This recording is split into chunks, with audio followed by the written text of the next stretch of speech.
ভাই যেভাবেই হোক এবার মোশাররফ মাতবর থেকে আমাদের বড় গরুটাই কিনতে হবে। হ্যাঁ ভাই ঠিকই কইছে সুলাইমান, এবার বড় গরুটা কিনতে হইব। হ্যাঁ তোরা ঠিকই বলছস, আমরা কি কম আছে নাকি? আমরা মাতবার থেকে বড় করে দিয়ে কুরবানি দিব। তার থেকে যদি ছোট গরু কিনি তাহলে কি আমাদের মান সম্মান থাকবে? চল হাটে যাই, হাটে গিয়া সবচেয়ে বড় গরু কিনবো। মা তাড়াতাড়ি চলো, কালকে তো ঈদ, আজকে তো গরু কিনতে হবে। আচ্ছা চলো।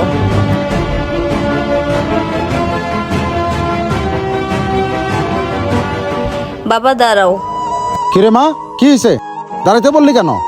শোনো বাবা, গতবার ঈদেও কিন্তু আমরা বড় গরু দিয়েই কুরবানি দিছিলাম। এই ঈদেও কিন্তু আমাদের বড় গরু দিয়েই কুরবানি দেওয়া লাগবে। আরে মা, এই কথা কি আমাকে বলতে হবে? তো প্রতিবারে বড় গরু দিয়ে কুরবানি দেই। আরে এই শোন মা, এই অর্থ এলাকায় তোমার বাবার উপরে কেউ বড় গরু কুরবানি দিতে পারে না? পারে না। এবারও আমি বড় গরু দিয়ে কুরবানি দেব। মা এখানে সময় নষ্ট করে লাভ নাই, চল বাজারে যাই আমরা।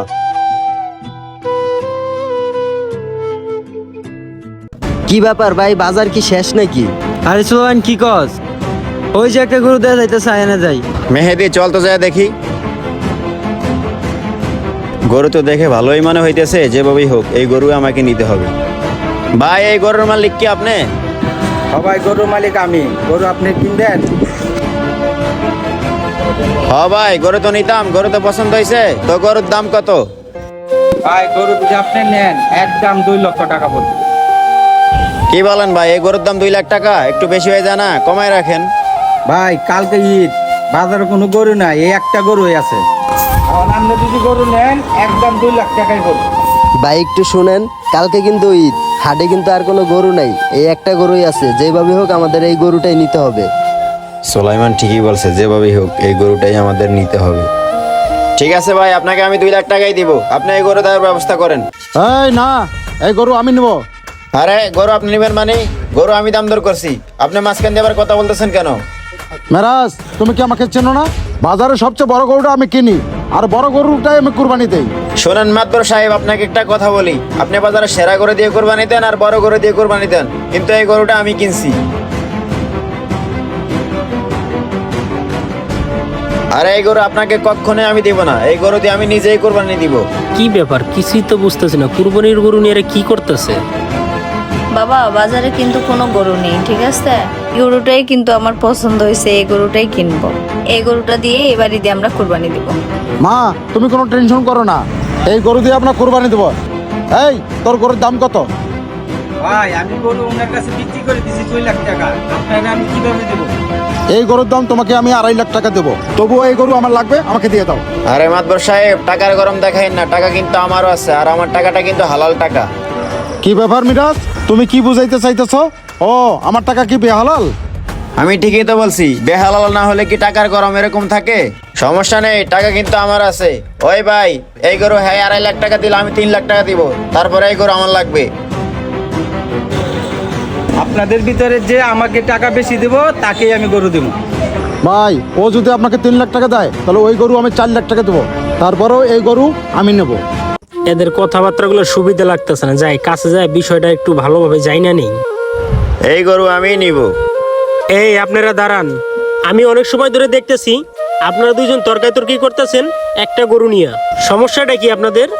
ভাই আপনি আমার কথাটা একটু শোনেন, আমি প্রথমে আসছি এই গরু কিনতে, এই গরুর দাম 2 লাখ টাকা, দাম দর সব ঠিক হয়েছে, এই গরু আমি নিব।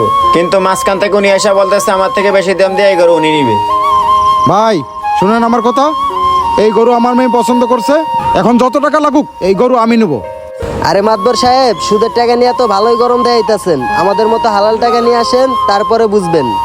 শোনেন ভাই, আমি আপনাকে একটা কথা বলি, আসলে মহান রব্বুল আলামিন সবার কুরবানি কিন্তু কবুল করে না।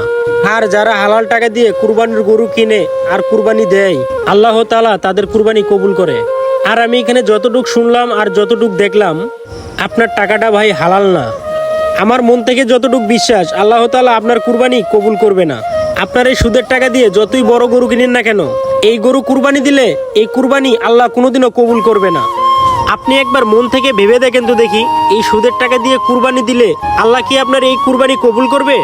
আপনি কি জানেন কোরআন হাদিসে লেখা আছে শুকুর খাইতে না করছে একবার আর সুদ খাইতে না করছে 70 বার, আর আপনি জাইনে শুনে সেই কাজটাই করতেছেন। এখন বলেন আপনি কি কাজটা ঠিক করতেছেন? ভাই আপনি যে কথাগুলো বলছেন এই কথাগুলো আমি কখনো ভেবে দেখিনি। আজকে আপনার কথা শুনে আমি বুঝতে পারছি। ভাই আজকে থেকে তবা করলাম, এখন থেকে আমি সুদ খাবো না, আর সুদের টাকা দিয়ে কোরবানিও দেবো না। ভাই মিরাজ, আমার ভুল হয়ে গেছে, আমাকে ক্ষমা করে দাও, আর এই গরুটা তুমি নাও। ঠিক আছে মাতবর সাহেব, সমস্যা নেই। আপনি যে আপনার ভুলটা বুঝতে পারছেন, এতে অনেক কিছু। মা, যেদিন আমি হালাল টাকা ইনকাম করতে পারবো সেদিন আমি কুরবানি দেবো। ঠিক আছে বাবা, চলো তাহলে এখন আমরা বাসে চলে যাই। চলো মা, চলো। আচ্ছা ভাই, ঠিক আছে, উনি তো চলে গেছে, তাহলে আপনার গরুটা নিয়ে বাসায় চলে যান। ঠিক আছে ভাই, আল্লাহ হাফেজ। ওকে ভাই। আসসালামু আলাইকুম বন্ধুরা। সুদের টাকা দিয়ে আর বড় গরু দিয়ে কোরবানি নয়, কোরবানি হবে সহি নিয়তে। ভিডিওটি ভালো লাগলে শেয়ার করে দিবেন। সবাইকে পবিত্র ঈদুল আজহার শুভেচ্ছা। ঈদ মোবারক।